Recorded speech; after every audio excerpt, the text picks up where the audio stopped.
All right, I'm going to start a new playlist today. Ducks. So, looking ahead to the Seattle Kraken. And it's anybody's guess as to who may end up being on the protected list. And this is where it gets interesting. So, there are players who I have on the protected list that who knows if they'll qualify for the protected list. They have to play a certain number of games in the National Hockey League to even qualify for protection and exposure rules and all of that. So, I'm just assuming everybody's going to play, and we'll see how it goes. And again, we'll see if over a shortened season, the rules obviously would have to get modified for that, and how that's going to turn out. So, with the Ducks, who do I think they're going to protect? Henrique, Silverberg, Raquel, Terry, Steele, Lundestrom, and Jones up front. I think most of the young kids that qualify, again, this is through Cap Friendly. If you want to do this, you can do this through Cap Friendly's tool. On the blue line, I have Fowler, Lindholm, and Shattenkirk. And obviously in goal, I have Gibson as the goaltender who I figure they're going to protect. And yeah, now the interesting thing is this. So I don't protect Getzlaf, and here's why. Getzlaf's older. His contract's up in 2021. There's no reason that they have to sign him to an extension because, again, it makes him more unattractive to Seattle if he's not signed to an extension. Because they have to sign, of the 30 players they draft, 20 of them have to be under contract for the 2021-2022 season. And Getzlaf's going to be at an age at that point where I can't see Seattle picking him up and saying, okay, we'll sign him to an extension, we'll give him, X amount of money. Danton Heinen, I could see Heinen ending up being protected unless Terry, Steele, Lundestrom, Jones don't need to be protected. So those are the guys who, again, we'll see whether or not they qualify. Sonny Milano might be an interesting one. Derek Grant, I can't see Seattle taking Derek Grant, although he's from around here, not too far from Seattle. I could see it being agreeable for him. He'd be really close to family being in Seattle.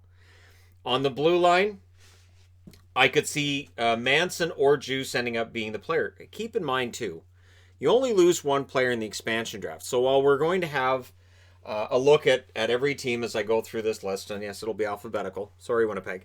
It's the easiest way to keep track of a list, is just to go alphabetically. You're only going to lose one player. You don't want to overreact. You don't want to do, as some teams did with Vegas, where they handed Vegas a player and a draft pick, and we don't want to lose this guy. And you look back now and you think, you probably should have just let him take that other player. Because while it would have given the Vegas probably the better player, the assets you gave up may end up being more than that one player was probably worth. So I could see Manson being protected as well. I could see Shattenkirk being exposed in this situation. There's no way that either Fowler or Hampus Lindholm would be left exposed. Stolars, the goaltender of note, he's a UFA in 2021. I could see them giving him a one-year extension, as other teams have done with players, just so that meets the exposure rules for expansion. They can say, all right, Stolars has a contract through the end of 2022 or 2023 even. Give him a 2-year extension with the idea that maybe Seattle says we'll take that. I tried to come up with a Seattle roster in using the expansion tool through Cap Friendly, but honestly, it's really tough to come up with one. Because if you're going to say, well, we'll go with the veterans, and then you kind of end up in cap trouble pretty quick if you're doing that. And then it's like, okay, well, which kids are we going to take? So I'm going to go through this, and again, there'll be short videos with the idea of who's most likely to get taken, who are they going to need to protect. Obviously, no movement clauses are automatically protected. I don't have Kessler on this board because Kessler's not going to play again.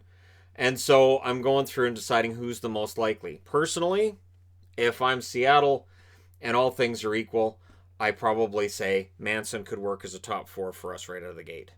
There are going to be teams that when I put them on the board and we look at what the teams are going to have to probably choose from, it's going to be a lackluster list.